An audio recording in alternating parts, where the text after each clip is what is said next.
Hello students, how are you. चलिए आज हम करने जा रहे हैं chapter number 7 coordinate geometry exercise 7.2।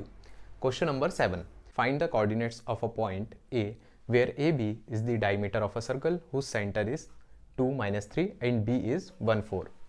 तो देखिए स्टूडेंट्स क्या दिया है, एक सर्कल दिया है, उसका एक सेंटर पॉइंट होगा, this is the center point, name them as O, and यहाँ पे क्या दिया है, डायमीटर दिया है, so A B is the diameter. और क्या बोला है, हमें ए के कोऑर्डिनेट्स फाइंड आउट करने हैं, और हमको ये दिया हुआ है, ये कितना दिया हुआ है, सेंटर इज 2, -3, और बी के कोऑर्डिनेट्स कितने दिए हैं, 1, 4। हमको फाइंड आउट करना है ए के coordinates x1 y1। x1 y1 क्यों लेते हैं, क्योंकि हम इसको यही लेते हैं, जो पहला पॉइंट होता है x1 y1 and this is x2 y2, और जो सेंटर वाले रहते हैं उन्हें क्या लेते हैं हम xy। तो ये आपको हमेशा याद रखना है, और सेक्शन फार्मूला में हम यही फाइंड आउट करते हैं xy, लेकिन यहाँ पे गिवन है हमें ए के कोऑर्डिनेट फाइंड आउट करने हैं। तो देखिए स्टूडेंट्स, जब भी आपको ये मिड पॉइंट पता हो, यहाँ पे आपको मिड पॉइंट पता है ना, O is the mid point, क्योंकि ये कितना है, रेडियस है, और ये भी रेडियस है। जब भी ये इक्वली डिवाइड होंगे तो वहाँ पे आप कौन सा फार्मूला लगाते हैं, फॉर मिड पॉइंट, तो उससे क्या होता है, आपका कैलकुलेशन ईजी हो जाता है। तो देखिए फॉर मिड पॉइंट का फॉर्मूला क्या हो जाता है, जब भी आपको मिड पॉइंट पता हो कि ये इक्वली डिवाइड है, तो क्या लग जाएगा, x is equal to x1 plus x2 upon 2 and y is equal to y1 plus y2 upon 2। तो जहाँ भी आपको किसी भी क्वेश्चन में जब पता चल जाए कि ये मिड है, ये मिड पॉइंट है, तो आप क्या करेंगे, वाला फॉर्मूला नहीं लगाएंगे, m1 m2 वाला भी नहीं लगाएंगे, और k x2 प्लस x1 वाला भी नहीं लगाएंगे। आपको क्या लगाना है, ये फॉर्मूला पुटअप करना है, इससे क्या होता है, कैलकुलेशन ईजी हो जाता है। तो चलिए शुरुआत करते हैं, x1 और y1 को फाइंड आउट करते हैं। देखिए for point A find out करना है, तो देखिए क्या होता है, x is equal to x1 plus x2 upon 2। अब पुटअप करिए वैल्यू, x कितना दिया है, this is 2, x1 we have to find out x1, और x2 कितना है यहाँ पे, 1 अपॉन 2। यहाँ क्रॉस मल्टीप्लीकेशन कर दीजिए, 2 2 ज़ा 4 is equal to x1 plus 1। x1 is equal to क्या हो जाएगा, 4 माइनस 1 इधर आ जाएगा, -1, सो x1 कितना हो गया, 3। तो ये कोऑर्डिनेट हमें मिल गया, x1 कितना आ गया हमारा, 3 आ गया। अब हमको क्या फाइंड आउट करना है, हमको फाइंड आउट करना है y1। तो देखिए y इज इक्वल टू क्या होता है, y1 plus y2 upon 2। y कितना गिवन है, -3, y1 we have to find out y1, y2 कितना है, दिस इज 4 अपॉन 2। तो देखिए क्रॉस मल्टीप्लिकेशन होगा, 2 3 6 -6 is equal to y1 plus 4। और यहाँ पे अब हम क्या करेंगे, y1 इज इक्वल टू -6, 4 यहाँ आ जाएगा, तो -6 माइनस का 4 हो जाएगा इधर आके, तो y1 is equal to minus minus plus -10। तो y1 कितना आ गया हमारा, -10, और x1 कितना आ गया, 3। तो हम लिखेंगे दस the coordinates for point A is x1 y1 and that is 3 and -10, that is the answer। so students आप नोट डाउन करें जब तक मैं नेक्स्ट क्वेश्चन को नोट डाउन करता हूँ। चलिए स्टूडेंट्स अब करते हैं हम question number 8। If a and b are -2 -2 and 2 -4 respectively, find the coordinates of p such that AP is equal to 3/7 of AB and P lies on the line segment AB। P कहाँ पे है, एक line segment पे है AB पे। तो देखिए एक लाइन सेगमेंट बनाते हैं हम, this is the point A and this is the point B, और यहाँ पे क्या करता है, एक P पॉइंट लाई करता है, और A और B के जो कोऑर्डिनेट्स है वो कितने दिए हैं, -2 -2, this is for A point and 2 -4, this is for B point.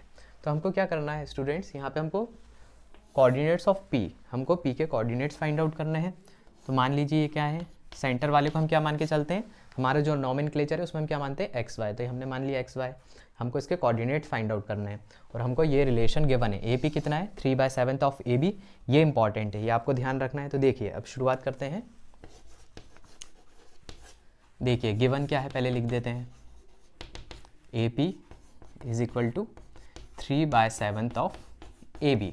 देखिए स्टूडेंट्स इससे ही आपको रिजल्ट निकालना है, तो ये ए बी जो है इसको नीचे ले आइए, तो क्या हो जाएगा, A P upon A B हो जाएगा, जैसे क्रॉस मल्टीप्लिकेशन करते हैं अपन, और ये कितना आ गया 3/7।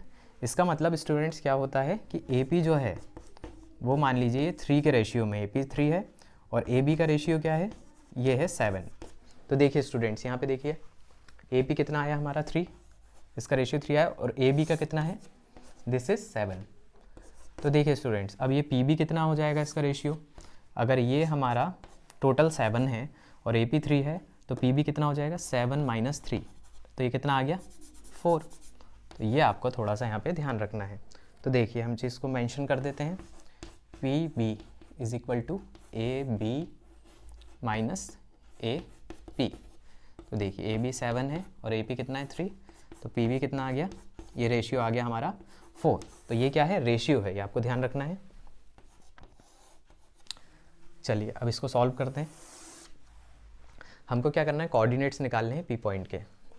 तो अब हमारे पास सारी चीज़ें हैं जिससे हम पी के कोऑर्डिनेट्स निकाल सकते हैं।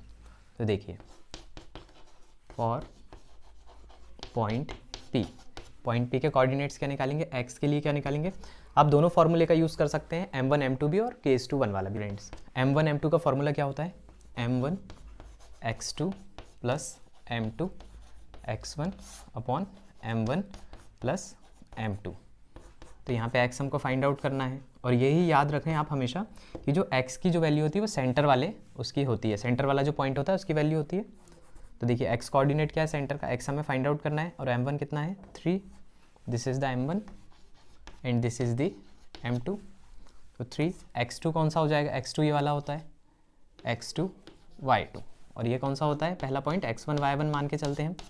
तो देखिए m1 x2 कितना है 2 प्लस m2 कितना है 4, x1 कितना है -2 अपॉन m1 प्लस m2 कितना हो जाएगा 3 + 4, 3 2 ज़ा 6, 4 2 ज़ा 8 -8 अपॉन 3 + 4 7। तो x कितना आ गया हमारा, x is equal to 6 - 8 is -2 upon 7। तो स्टूडेंट्स ये x कोऑर्डिनेट आ गया p पॉइंट का। अब हमको ऐसे ही क्या निकालना है, y निकालना है। तो y के लिए भी हम क्या लगाएंगे, m1 y2 plus m2 y1 upon m1 plus m2। तो देखिए स्टूडेंट्स m1 कितना दिया है 3, अब देखें y2 कितना है, y2 इज़ -4 प्लस m2 कितना है 4 और y1 कितना है -2 अपॉन m1 प्लस m2। तो कितना हो जाएगा 3 + 4।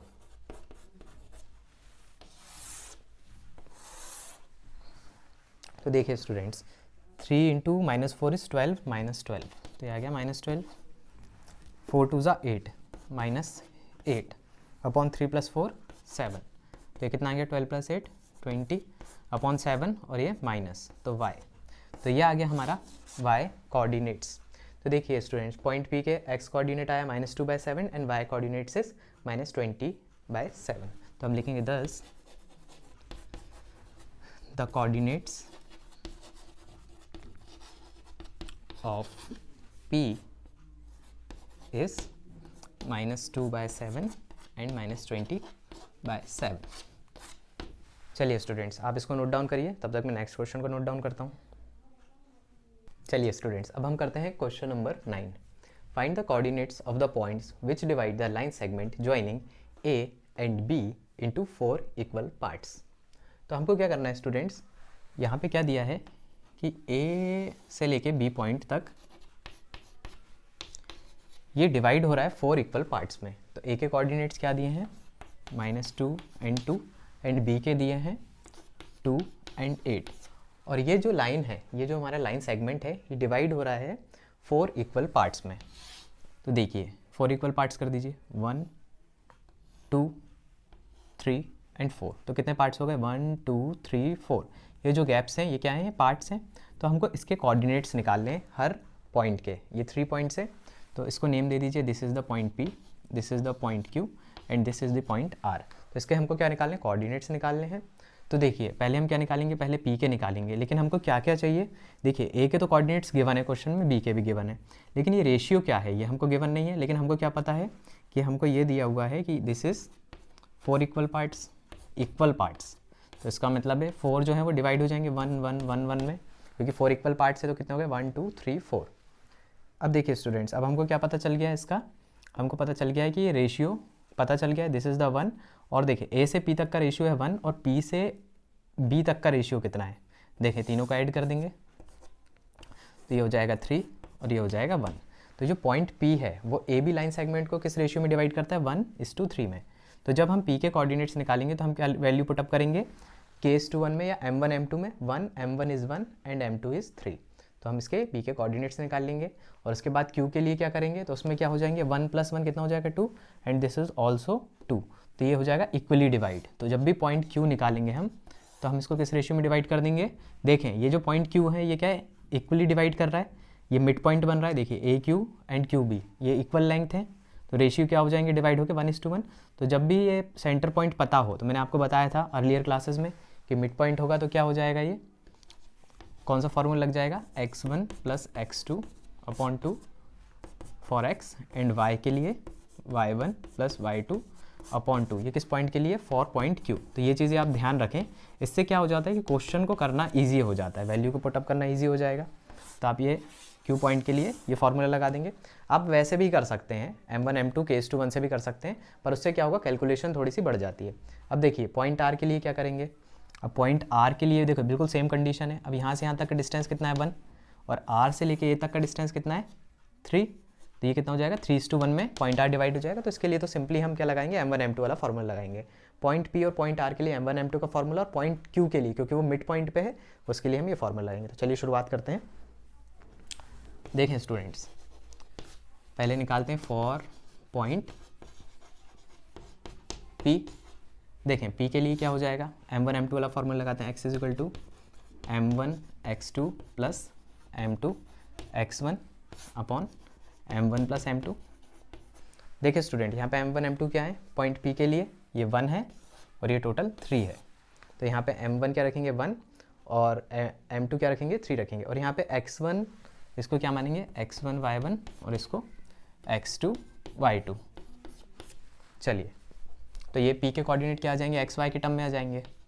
तो फॉर x का निकालते हैं, तो x कितना हो जाएगा, M1 इज़ 1, x2 कितना है हमारा, देखिए स्टूडेंट्स 2 है, प्लस M2 कितना है 3 और x1 है हमारा -2 अपॉन M1 + M2, सो 1 + 3। तो देखिए 1 2 = 2 प्लस 3 × -2 इज़ -6/4। तो ये कितना आ गया, 2 - 6 इज़ -4/4, 4 डिवाइड करेगा 4 1 = 4। तो x का कोऑर्डिनेट कितना आ गया स्टूडेंट्स हमारा -1। तो ये आ गया फॉर पॉइंट P के लिए। अब वैसे हम क्या करेंगे, y का कोऑर्डिनेट निकालते हैं। अब देखिए क्या हो जाएगा, M1 y2 + M2 y1 upon M1 + M2।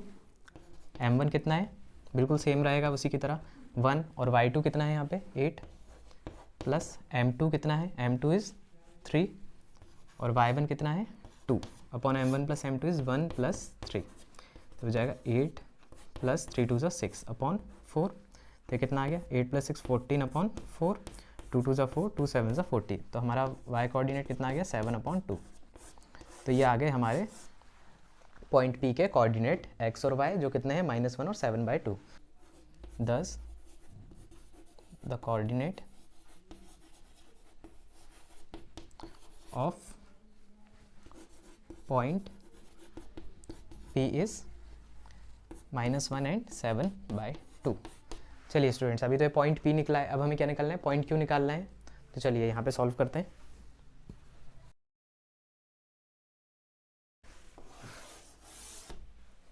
अब देखिए स्टूडेंट्स, फॉर पॉइंट Q, अब यहाँ पे Q क्या हो रहा है, मिड पॉइंट हो रहा है। तो मिड पॉइंट के लिए अभी मैंने फॉर्मूला क्या बताया था आपको, x = x1 + x2/2। जब भी आपको मिड पॉइंट दिख जाए आप सिंपली ये फॉर्मूला लगा दें, उससे कैलकुलेशन ईजी हो जाती है। अब देखें यहाँ पे क्या है, x1 y1 x2 y2। तो x1 कितना है -2 प्लस x2 कितना है 2 अपॉन 2, 2 - 2 ये क्या हो गया 0 हो गया है, तो 0/2। तो x कितना आ गया हमारा 0 आ गया। तो एक कोऑर्डिनेट 0 मिल गया। अब y कोऑर्डिनेट के लिए y1 + y2/2। अब देखें स्टूडेंट्स, y1 कितना है 2 प्लस y2 कितना है 8/2। तो ये कितना हो जाएगा 10/2, 2 5 = 10। तो y कोऑर्डिनेट कितना आ गया हमारा इस 5। तो हमको दो कोऑर्डिनेट्स क्या मिल गए, Q पॉइंट के, thus the coordinate of Q is x is 0 and y is 5. चलिए स्टूडेंट्स आप नोट डाउन करिए, फिर मैं रब करता हूँ और R पॉइंट को निकाल के बताता हूँ। अब देखिए स्टूडेंट्स, हमको क्या निकालना है, पॉइंट R निकालना है। तो देखिए इसका रेशियो कितना बताया था अभी मैंने आपको, देखिए ये जो है ये 1:1:1 में सब डिवाइडेड है, तो ये पॉइंट R तक का A से डिस्टेंस कितना हो गया 3 और B का कितना हो गया 1, तो ये पॉइंट R जो था किस रेशियो में डिवाइड हो गया 3:1 में। तो चलिए अब इसको हम पुटअप करते हैं। तो देखिए फॉर पॉइंट R ये कितना हो जाएगा, x coordinate m1 x2 plus m2 x1 upon m1 plus m2। तो देखिए स्टूडेंट्स m1 कितना है यहाँ पे, अब 3 हो गया है 3, और x2 कितना हो गया है 2, प्लस m2 कितना है 1 और x1 कितना है -2 अपॉन m1 प्लस m2 कितना हो जाएगा 3 + 1। तो देखिए 3 2 = 6 प्लस 1 × -2 इज़ -2 अपॉन 4, ये कितना हो गया 4 अपॉन 4, तो ये आ गया 1। तो देखिए स्टूडेंट्स हमारा x कोऑर्डिनेट कितना आ गया 1। अब y कोऑर्डिनेट निकालते हैं। तो y = m1 y2 plus m2 y1 upon m1 plus m2। तो देखिए m1 कितना है हमारा 3, अब y2 कितना है 8 प्लस m2 कितना है 1 और y1 कितना है 2 अपॉन m1 प्लस m2 कितना हो गया 3 + 1। तो देखिए 3 8 = 24 प्लस 2 अपॉन 4, तो कितना हो गया 26 अपॉन 4, डिवाइड हो जाएगा 2 2 = 4 2 1 = 2 2 3 = 6। तो y कितना आ गया हमारा 13 और 2। तो स्टूडेंट्स ये हमारे क्या आ गए, पॉइंट R के कोऑर्डिनेट्स आ गए, x = 1 एंड y = 32। तो हम लिखेंगे 10 the coordinates of point R is 1 and 13/2, that is the answer. So students हमने पॉइंट P के भी कोऑर्डिनेट निकाल लिए हैं, और ये हमने पॉइंट Q के भी निकाल लिए हैं, और हमने ये पॉइंट R के भी निकाल लिए हैं। So this is the solution. So students आप नोट डाउन करें, जब तक मैं लास्ट क्वेश्चन है इस एक्सरसाइज का उसको नोट डाउन करता हूँ। चलिए स्टूडेंट अब इस एक्सरसाइज का जो लास्ट क्वेश्चन है, क्वेश्चन नंबर 10, उसको हम सॉल्व करते हैं। Find the area for rhombus if its vertices are 3 0 4 5 -1 4 and -2 -1 taken in order. और हम हिंट क्या दिया है, एरिया ऑफ रोम्बस का जो फॉर्मूला है वो दिया है हाफ इंटू क्या होता है, प्रोडक्ट्स ऑफ इट्स डायगनल्स। तो चलिए पहले इसको ड्रॉ करते हैं। तो देखिए रोम्बस क्या होता है, रोम्बस वो फिगर होता है जिसमें जो सारे साइड्स होते हैं वो इक्वल इन लेंथ होते हैं। तो देखिए ए बी सी डी ये जो है ये सब क्या है, इक्वल लेंथ्स होती है।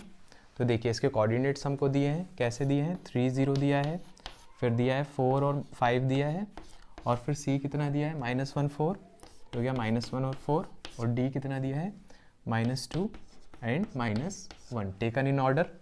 और हमको क्या फाइंड आउट करना है स्टूडेंट्स, एरिया ऑफ रोम्बस। तो ये क्या होता है, half into products of its diagonals. तो इसके जो डायगनल्स है उसको ड्रॉ कर देते हैं। A C is the diagonal and B D is the diagonal. तो हमको स्टूडेंट्स कुछ नहीं करना, हमको इसकी लेंथ फाइंड आउट करनी है ए सी की और बी डी की। और हम क्या करेंगे, इसकी लेंथ फाइंड आउट करने के बाद हम ये एरिया ऑफ रोम्बस के फॉर्मूले में पुटअप कर देंगे। तो फॉर्मूला क्या हो जाएगा, हाफ इंटू ए सी इंटू बी डी। चलिए तो शुरू करते हैं। तो स्टूडेंट्स इसकी लेंथ कैसे फाइंड आउट कर सकते हैं, हमें क्या डिस्टेंस फार्मूला पता है, तो हम यहाँ पे क्या करेंगे, फॉर ए सी में डिस्टेंस फार्मूला को पुटअप करेंगे। तो देखिए फॉर ए सी डायगनल, यहाँ पे डिस्टेंस फार्मूला क्या होता है ए सी के लिए, √x2 - x1 का whole square plus y2 - y1 का होल स्क्वायर, ये फार्मूला होता है। तो यहाँ पे देखिए स्टूडेंट्स ये x1 हो जाएगा, ये y1 हो जाएगा, और ये पॉइंट सी क्या हो जाएगा x2 y2। तो आप ऐसा छोटा छोटा नोटेशन लिख सकते हैं ताकि आपको याद रहे। तो देखिए स्टूडेंट्स x2 अब यहाँ पे कितना है -1 माइनस x1 कितना है -3 का whole square plus y2 is 4 minus y1 is 0 का होल स्क्वायर। तो ये कितना हो जाएगा, माइनस माइनस प्लस, और ये हो जाएंगे -4 का होल स्क्वायर प्लस 4 - 0 इज़ 4 का स्क्वायर। तो स्टूडेंट्स देखिए -4 का स्क्वायर इज 16 प्लस 4 का स्क्वायर इज 16, तो ये कितना हो जाएगा √32। ये आ गया, तो ये कितना आ गया, डायगोनल AC की लेंथ आ गई। अब देखिए स्टूडेंट, इसको आप 32 का √32 है, इसके फैक्टर्स बनाते हैं। तो देखिए कितने के ग्रुप्स बन गए, 2 का 1 बन गया, 2 का 1 बन गया, तो कितना हो जाएगा, एक एक बाहर आ जाएगा क्योंकि ये स्क्वायर रूट है। तो 2 2 4 और 2 का नहीं बना तो 2 2 4, 4 √2। तो हम इसको क्या लिख सकते हैं, और 4 √2। तो ये आ गई हमारी लेंथ AC। चलिए अब हम फाइंड आउट करते हैं for BD diagonal.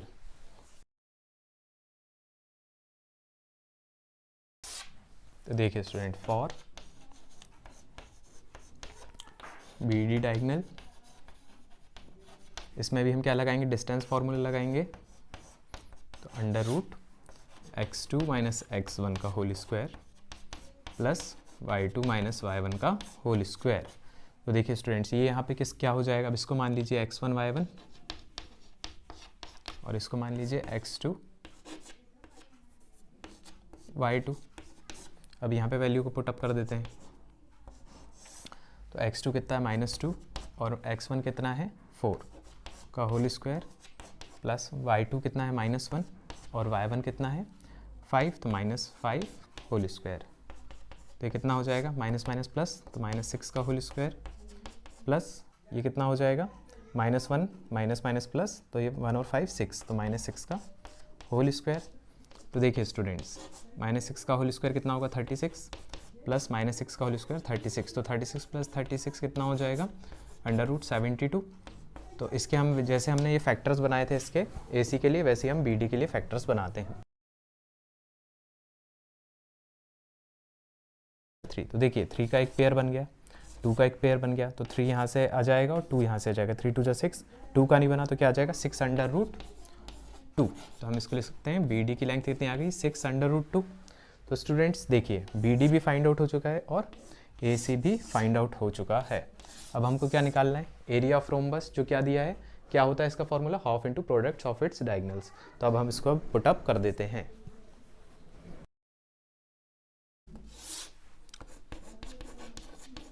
Area of rhombus क्या होता है, half into products of its diagonals. तो डायगोनल्स क्या है, AC and BD। So AC into BD। अब देखें स्टूडेंट्स, AC कितना निकाल लिया हमने 4 √2, तो यहाँ लिखेंगे हम 4 √2 इंटू BD कितना है 6 √2। तो देखें स्टूडेंट्स, हाफ इंटू 4 इंटू 6 कितना हो जाएगा 24, और ये √2 इंटू √2 कितना होता है √2 इंटू √2, और सेम नंबर के ऊपर अंडर है तो उनको जो मल्टीप्लिकेशन क्या करता है, उनके रूट को कैंसिल कर देता है। तो ये हो जाएगा 2, √2 इंटू √2 इज 2। अब इसको डिवाइड कर दीजिए, 2 1 2, तो कितना आ गया 24। So the area of rhombus is 24 units. यहाँ पे कोई यूनिट्स नहीं है तो हम लिख देते हैं 24 यूनिट्स, जो भी इसकी यूनिट्स होगी, यूनिट स्क्वायर, क्योंकि एरिया स्क्वायर में होता है 10, तो हम लिखेंगे 10 the area of rhombus is 24 unit square and that is the answer. So students, हमारे पूरे जो क्वेश्चन थे 7 से लेके 10 तक ये पूरे हो चुके हैं, और इसको आपको क्या करना है, अच्छे से प्रैक्टिस करनी है और इसका रिवीजन करना है 4 to 5 टाइम्स, ताकि ये क्वेश्चन से आप अच्छे से एग्जाम में कर पाएँ और अपना रिजल्ट को अच्छा बना पाएँ। Thank you.